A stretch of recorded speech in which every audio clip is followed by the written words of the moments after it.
लेकिन ज्यादा से ज्यादा क्या करोगे? हार्वर्ड से पढ़ करके आओ या बेरमो के सरकारी विद्यालय में पढ़ो। विद्या का, मैं इधर बैठे हुए जितने भी विद्वान लोग बैठे हुए हैं, एजुकेटेड लोग बैठे हुए हैं, लिटरेट बैठे हैं, उनसे पूछता हूं, विद्या का उद्देश्य क्या है?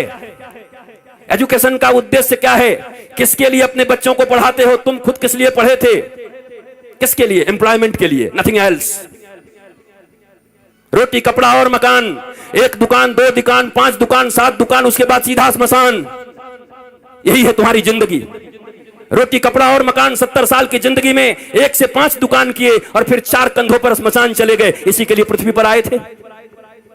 सारी जिंदगी टेंशन, सारा जिंदगी दुख, सारा जिंदगी डिप्रेशन, सारा जिंदगी हाय हाय, सारी जिंदगी कर्ज, सारे जिंदगी रिश्तेदारों को मनाते रहे, एक दूसरे से नीचा देखने और दिखाने का काम चलता रहा और उसके बाद एक दिन तुम्हारी मृत्यु आ गई। हमने सुना था कि मनुष्य का जीवन सबसे सार्थक होता है। दुर्लभो मानुषो देहि देहि नाम क्षणभंगुरः तत्रापि दुर्लभम मन्ये वैकुंठ प्रिय दर्शनम। ये दुनिया में सबसे ज्यादा का, सबसे अधिक, सबसे ज्यादा प्रभावशाली मानवीय जीवन है। क्या ये जीवन है? क्या इस जीवन के लिए मनुष्य को श्रेष्ठ बोला गया? ये कौन सी श्रेष्ठता है तुम्हारी?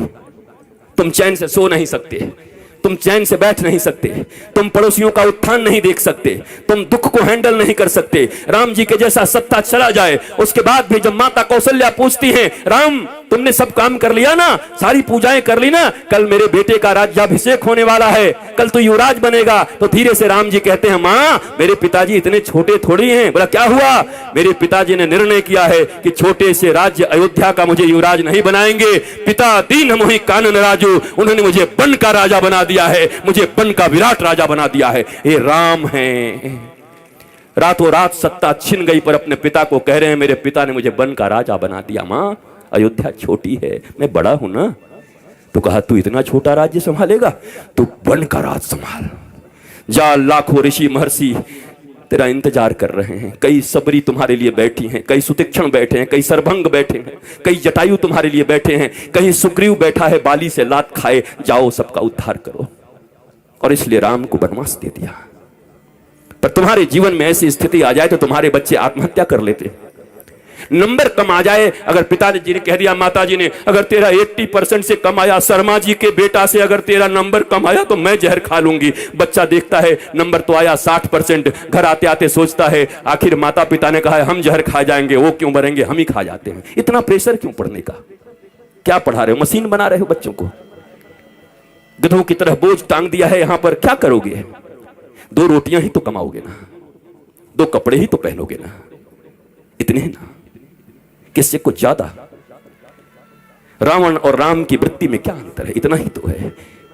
रावण कहता है कि दुनिया में जितना भी सुंदर है वो सब मेरा होना चाहिए, सब मेरा है।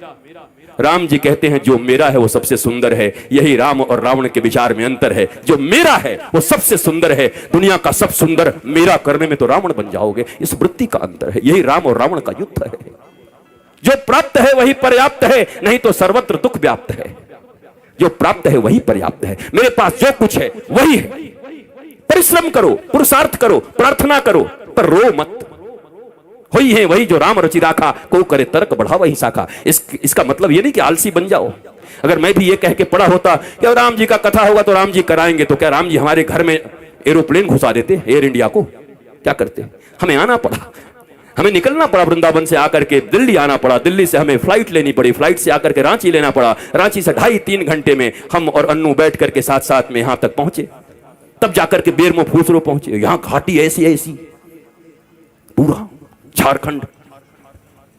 हम तो चैतन्य महाप्रभु को याद करते आ रहे थे कि हे महाप्रभु हरे राम हरे कृष्ण हरे राम हरे कृष्ण। पूरा पूरा हरियाली चारों तरफ थी, अच्छा था। आए यहां भी आनंद आया, आपको देख करके आनंद आया। याद रखो, कहते तो सभी हैं पर विश्वास रखो, दोनों भुजा उठा के कहता हूं, मेरे लिए बस एक ही आह्लाद है, न कोई चढ़ावा न कोई सामान, बस हृदय से आकर के बैठ करके राम का गुणगान सुन लो, यही मेरी दक्षिणा है। अगर तुम्हारे मुख से राम और कृष्ण के नाम निकलने लगे, तुम्हारे बच्चे अगर शिवाजी और छत्रपति महाराणा प्रताप इत्यादि की तरह होने लगे, विवेकानंद होने लगे, तो मेरी दक्षिणा मुझे मिल गई है। इससे ज्यादा क्या चाहिए? कपड़े भी हैं, गाड़ियां भी हैं, आश्रम भी हैं, बहुत कुछ है। अब क्या करूंगा? मैं अकेला हूं। अकेला नहीं हूं, मेरे साथ 8 अरब लोग हैं। वसुधैव कुटुंबकम, 140 करोड़ भारतीयों के साथ साथ 8 अरब लोग। चूंकि सनातन संस्कृति ही एक ऐसी संस्कृति और धर्म है जो पूरी दुनिया को अपना परिवार मानती है। कोई कहता है मैं बड़ा, कोई कहता है मैं बड़ा, कोई कहता है मैं बड़ा, पर एक हमारा धर्म है जो कुछ नहीं कहता। वो कहता है धर्म की जय हो, अधर्म का नाश हो, प्राणियों में सद्भावना हो और विश्व का कल्याण हो। ये हम कहते हैं, सनातन ही धर्म है। बाकी मत हो सकते हैं, जितने भी लोग हैं, 8 अरब लोग हैं, 8 अरब मत हो सकता है, पर धर्म एक था, एक है और एक सदा रहेगा। और उस धर्म का नाम है सनातन धर्म। एकमात्र धर्म इस पृथ्वी पर है जो पूरी दुनिया को अपना परिवार मानता है, अपने परिवार की तरह रखता है और पूजता है। तुम्हें गौरव होना चाहिए। मुझे याद है आज के 10-12 साल पहले जब योगी आदित्यनाथ जी महंत जी सांसद थे, हमारा मिलन हुआ गोरखपुर में, गोरखनाथ पीठ में। एक भागवत की कथा थी, वहां मैं भी था, आप भी थे, एक साथ बैठे हुए थे। हमारी चर्चा होने लगी। उन्होंने कहा क्या कहे, लोग हमें सांप्रदायिक सांप्रदायिक कहने लगते हैं। हम कि महाराज जी अब हमें ग्रंथ खोलना चाहिए। ग्रंथ खोल करके संप्रदाय का परिभाषा क्या है, संप्रदाय किसको कहते हैं, सम्यक प्रकार से हमारे पूर्वजों ने जो हमको प्रदान किया है, जो विचारधारा, जो अपनी विचारधारा, पवित्र विचारधारा हमारे पूर्वजों ने हमें प्रदान किया है, उसको कहते हैं सम्यक प्रकार से विचारों को प्रदान करने की प्रक्रिया को संप्रदाय कहते हैं। और अगर इसे संप्रदाय कहते हैं तो महाराज आज के बाद आप कह दीजिएगा टीवी चैनलों पर कि गर्व से कहो हम सांप्रदायिक हैं, हमारे पूर्वजों ने हमको जो विचार दिया है उसको लेकर के हम इस दुनिया में चल रहे हैं। लज्जा क्यों करते हो, शर्म क्यों करते हो? ये अनपढ़ लोग, ये गंवार लोग जिन्होंने मैकोले की शिक्षा विद्या पढ़ा करके तुम्हें पीछे की ओर ढकेल दिया, तुम सच्ची बात भी कहते हो तो कहने के लायक नहीं रह जाते हो। सांप्रदायिक कोई खराब शब्द नहीं है, संप्रदाय शब्द भारत का सबसे प्यारा शब्द है, सनातन संस्कृति का सबसे प्यारा शब्द है। पर तुमको संप्रदाय के लिए क्या पढ़ा दिया गया? तुष्टीकरण और संप्रदाय पढ़ा दिया गया तुमको। यहां तुष्टीकरण नहीं, यहां 140 करोड़ लोगों के संतुष्टीकरण की बात होती है, यहां 8 अरब विश्व के लोगों की संतुष्टीकरण की बात होती है। यह है सनातन धर्म। तुम्हें गौरव होना चाहिए अपने धर्म के ऊपर, पर तुम बैकडोर में रहते हो, पीछे रहते हो, क्योंकि तुम्हारे पास ज्ञान नहीं है, क्योंकि तुमने हिंदी नहीं पढ़ी, तुम इंग्लिश पढ़ रहे हो, ना हिंदी ना इंग्लिश, ये मिली जुली। मुझे ताज्जुब तब लगता है जब ये भोजपुरी सिनेमा के एक्टर भी जब टीवी पर आते हैं तो एंड आई इफ यू, अरे भोजपुरी में पिक्चर बनाए, भोजपुरी में बोल। ये हिंदी एक्टर जब आते हैं सिनेमा बनाएंगे, हिंदी बनेंगे, कूली बनेंगे, गांव के आदमी, पर जब आएंगे तो एंड आई एंड दिया एंड मेरी जान आँखें, अरे हिंदी बोल भाई, तुमको इन हिंदी वालों ने सुपरस्टार बनाया है। टेटे टेटे इंग्लिश बोलता है बैठ के, पर हमारे देश में अंग्रेजी बोलना मतलब एजुकेटेड होना, ज्ञानी होना। हे भारतीयों, इस गुलामी से कब निकलोगे? इस दुनिया में सबसे रीच लैंग्वेज है तो संस्कृत है, और सबसे पुअर लैंग्वेज है तो इंग्लिश है। संस्कृत के पास 1,74,00,000 से ज्यादा वर्ड्स हैं। करोड़ कह दिया, अरब। इंग्लिश के पास कितने हैं? बेचारा हर साल 2-4-10 बढ़ाते रहता है। हमारी कितनी बढ़िया संस्कृति है, मौसी, चाची, मामी, वहां सब आंटी, पता ही नहीं कौन क्या। Brother and brother in law, बताओ, sister and sister in law, वो लॉ के अनुसार सिस्टर है और ये कैसी सिस्टर है? ये क्या है? This is language. बोलने दो जो बोलते हैं, तुम भी सीख के रखो, पर गौरव तो अपनी संस्कृत पर करो। संस्कृत में गाली भी दोगे ना तो बड़ा आनंद आएगा। किसी को कह दो ना, आप तो ग्राम सिंह हैं, खुश हो जाओ। ग्राम सिंह, ग्राम सिंह का अर्थ कुत्ता होता है, कुकुर। किसी को कह दो आई आई आप तो ग्राम सिंह है, वो भी कहेगा। बाद में कोई कहे हमको ग्राम सिंह कहा, महाराज संस्कृत में कुकुर होता है। आए कुकुर बोल गया। हमारी गाली भी इतनी प्यारी है हमारी भाषा में, पर हमें मालूम ही नहीं, हम जानते ही नहीं। बदलो अपने संस्कारों को, नहीं तो ये कथाएं तुम्हें और बेहोश कर देंगी कुछ दिन के बाद। और इस बेहोशी में सोमनाथ के मंदिर इतनी बार टूटे। तुम्हें याद है सोमनाथ का मंदिर जब टूट रहा था तो हजारों हजार लोग मारे गए थे। सब विद्वान थे, वेदज्ञ थे, श्रुतज्ञ थे, बड़े बड़े विप्र थे, बहुत मंत्र पढ़ते थे। मंदिर भी टूट गई, वो भी मार दिए गए। कैसे हो गया ये? शास्त्र पढ़ना अलग है और शास्त्र समझना अलग है, रटना अलग है। ये रट्टू तोता बनकर के कथा कहना अलग है, और उपनिषद और अपने गुरु के प्रतिबोध से बैठ करके सिंह की तरह गरजते हुए भारतवासियों और विश्व को समृद्ध और संस्कारवान बनाना भारतीय धर्म गुरुओं का परम लक्ष्य होना चाहिए। भारतीय धर्म गुरु ऐसे होते हैं। हम रट्टू तोता लोग नहीं हैं। हमें कोई सिखा दिया और तोते की तरह हम आकर प्रवचन करने लगे और भाषण करने लगे। वैसे ऐसे लोग हैं। 7 दिनों में लोग कहते हैं, क्या कहूं, इस श्लोक का वर्णन तो अगर मैं करने लगूं तो 7 दिन तक करना पड़ेगा। हमने एक जगह पंडाल में कह दिया, पंडाल का खर्चा हम देंगे, तू करके दिखा। भाग गया,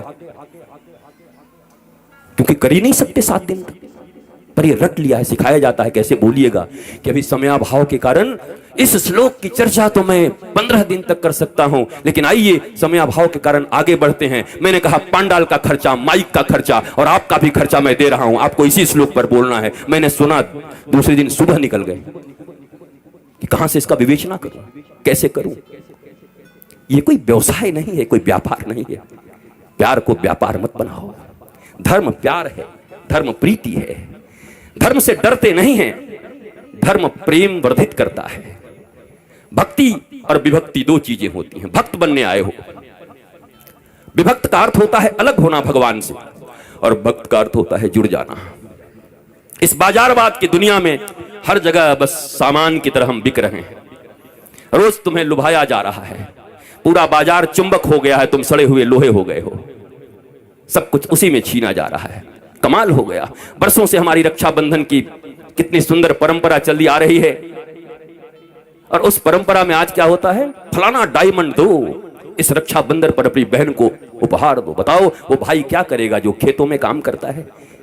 पीढ़ियों का उनका प्यार भाई बहन के बीच, पर ये प्रचार भाई बहन के प्रेम, पति पत्नी का। मैंने देखा, ये कुकर लाओ और बीबी से प्यार बढ़ाओ। हम कि वाह, ये कुकर नहीं होगा तो बीबी से प्रेम नहीं होगा, पत्नी से प्रेम नहीं होगा, कुकर से प्रेम होगा। कुकर और पत्नी का क्या संबंध है? डायमंड और भाई बहन का क्या संबंध है? हर चीज को पैसे से जोड़ दिया। बात बढ़ाना भैया, सबसे बड़ा रुपया। कहीं रिश्ते नहीं रह गए, गांव नहीं रह गए। और इस कोरोना में उन शहरों में जो कबूतर की तरह लेकर के फ्लैट रहते थे, डुकुड़कू कुकड़ुकू, उनको पहली बार पता चला कि गांव और गांव की गलियों और गांव के वृक्षों का क्या महत्व है। तरस गए वो ऑक्सीजन के लिए, पर गांव में लोग ऐसे सीना करके घूमते रहे। भारत गांवों का देश था। यहां ऑक्सीजन फ्री, यहां जल फ्री, और सबके सब पहले हम ऐसे भारतवासी लोग हैं। पहले इतना यूरिया डाल दिया, खेती करने लगे, पंजाब में खेती होने लगी, पंजाब में इतना अन्न उपजने, हरित क्रांति आ गई। ऐसी हरित क्रांति आ गई कि पंजाब से एक ट्रेन चलने लगी, कैंसर स्पेशल ट्रेन। क्या करोगे ऐसी हरित क्रांति का, जब अपने ही बच्चों को कैंसर का पेशेंट बनाते रहे। इतनी भूख और इतनी लालच किस बात की है? तो ये भारतवासियों को हो क्या गया है? जो भारत विश्व गुरु था, जिस भारत की माताएं प्रहलाद, अलर्क जैसे पुत्रों को जन्म देती थी, ये हो क्या गया है? ये कहां से बुद्धि बिगड़ गई हमारी? ये कहां से आपके बच्चों में आप कंपटीशन भर रहे हैं, सिर्फ प्रतियोगिता भर रहे हैं। इतना छोटा बच्चा होता है, उसको प्रतियोगिता से तुम्हें इतना नंबर लाना पड़ेगा, उससे ज्यादा नंबर लाना पड़ेगा। क्या क्या बना रहे हो उसको?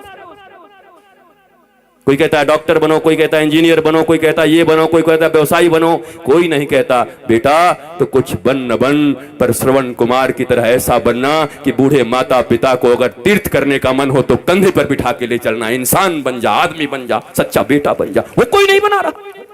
उसके बाद रो रहे हैं, उसके बाद निंदा कर रहे हैं, गांव में घूम घूम के हमारा बेटा हमारी बात नहीं सुनता, बहू बात नहीं सुनती, बेटी बात नहीं सुनती। आपने शिक्षा क्या दिया था? और आपकी भी गलती नहीं है मेरे माता पिता, और मैं औलादों को भी कहूंगा, ये जो बेटे और बेटी हैं, इतना कम से कम मानो, जिन्होंने तुम्हें इस पृथ्वी पर लाया है, जिन्होंने गर्भ में रखा है, उससे अपना तुम्हारा इस दुनिया में कोई नहीं हो सकता। फिर दोनों भुजा उठा के कहता हूं, इस दुनिया में अगर तुम्हारा कोई सबसे सच्चा मित्र हो सकता है तो माता पिता और गुरु, इसके सिवा तुम्हारा कोई मित्र नहीं हो सकता। बाकी सब पता नहीं कहां तुम्हें ढकेल देंगे। पहली गुरु माँ पिता, इन दोनों के तुम न हुए तो दुनिया वाले तुम्हारे अपने होंगे। किसको मित्र मान रहे हो? दुनिया में कैसे फ्रेंडशिप है, मेरी वो फास्ट फ्रेंड है, किस लिए? मैं सही करूं या गलत करूं, सदा मेरे साथ खड़ा रहता है। अरे तो तुम्हारा वो दुश्मन है। ये तो दुर्योधन और कर्ण की दोस्ती हो गई। कर्ण को दुर्योधन ने अंग देश का राजा बना दिया, इसलिए कर्ण श्री कृष्ण और धर्म के खिलाफ खड़ा हो गया, और खिलाफ खड़ा हो गया तो 12 के भाव में मारा गया, जबकि कर्म से बड़ा कोई दानवीर नहीं था। कर्ण से बड़ा कोई वीर नहीं था, सूरवीर नहीं था, ऐसा कोई बढ़िया धनुर्धर नहीं था, पर धर्म और भगवान के खिलाफ खड़े हो गए तो तुम्हारी कोई धनुर्धारिता काम नहीं करेगी। धर्मो रक्षति रक्षितः, जो धर्म की रक्षा करता है धर्म उसकी रक्षा करता है। परंतु हमारे मित्र ने हमको पैसा दे दिया तो हम भगवान के खिलाफ भी खड़े हो जाएंगे, यही तो कर्ण ने किया। गांधारी को कहते हैं वो पतिव्रता थी। कैसी पतिव्रता थी वो? पति अंधा था। पतिव्रता का अर्थ होता है अंधे पति को अपनी दोनों आंखों से वो दिखाती, हर चीज बताती, पति की आंख बन जाती, तब पतिव्रता कहता। पति तो पहले से अंधा था, वो भी पट्टी बांध करके दुर्योधन अन्याय पे अन्याय करता रहा, पर धृतराष्ट्र की तरह गांधारी भी आंख बंद करके बैठी थी। वो कैसी पतिव्रता हो सकती हैं? और अगर पतिव्रता थी तो अपने 99 पुत्रों में से एक को क्यों नहीं बचा सकी? अगर इतनी ही पतिव्रता थी तो उनका आशीर्वाद उनके पुत्रों को क्यों नहीं मिला? क्यों मारे गए सबके सब? कुरुक्षेत्र के मैदान में रक्त रंजित होकर के क्यों पड़े रहे सब? क्योंकि धर्म नहीं अपनाया। पतिव्रता ये नहीं होता। अगर पिता नहीं समझ पा रहे हैं तो मां का यह कर्तव्य है कि अपने बच्चों को कुपथ से जाने से रोके। नहीं नहीं नहीं, इट्स नॉट गुड, मत जाओ इधर, ये ठीक नहीं है, तुम्हें धर्म पथ पर चलना है मेरे बेटे, तुम धर्म पथ पर चलो। पर हम सब बस एक ही चीज सिखा रहे हैं, बढ़िया कमाना